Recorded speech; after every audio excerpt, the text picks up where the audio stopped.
here's the next lesson. 2 frames for reconsidering the hard decisions and conversations that you have to have. So let's say someone does something that you don't want them to do. They say something bad, something happens, right? Something that you have an innate reaction, which is that typically it's something called, it's a countermeasure, right? So if someone punishes you in some way, you want to counter punch them back. You want to counter control.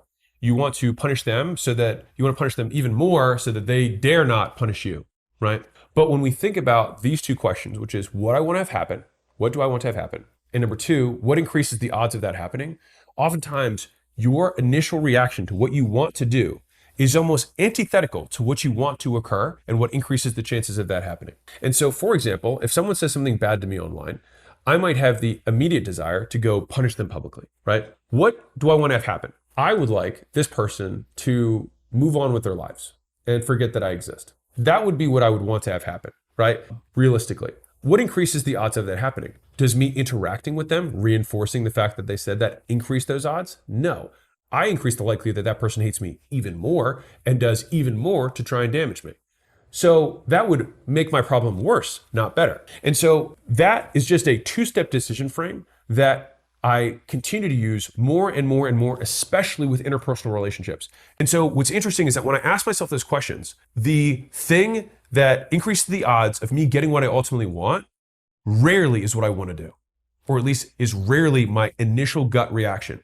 And when I look at how most people live their lives, they live their lives from gut reaction to gut reaction to gut reaction, and then counter reaction, and they're just responsive. All they're doing is just like, they're like seaweed in the ocean.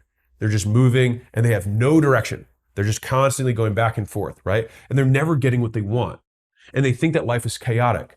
But when you actually ask yourself those questions, you typically can guess, no, I don't think that's actually going to increase the likelihood that happens. I think that person is going to hate me more if I do that. Right. Then why will you do it? Right. And so oftentimes when you use those 2 razors, one of the most common things that comes up, and it's now become an inside joke for me and some of my friends, is doing nothing at all is often the most productive thing to do in those situations.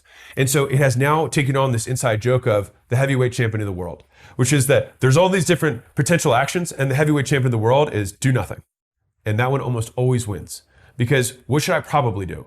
Keep doing what I'm doing, keep on my business, focus on my marriage, focus on doing good work, and ignore the rest. And what's interesting is that it is physically efficient, but emotionally painful. And so that is one of the artifacts that I've collected this year.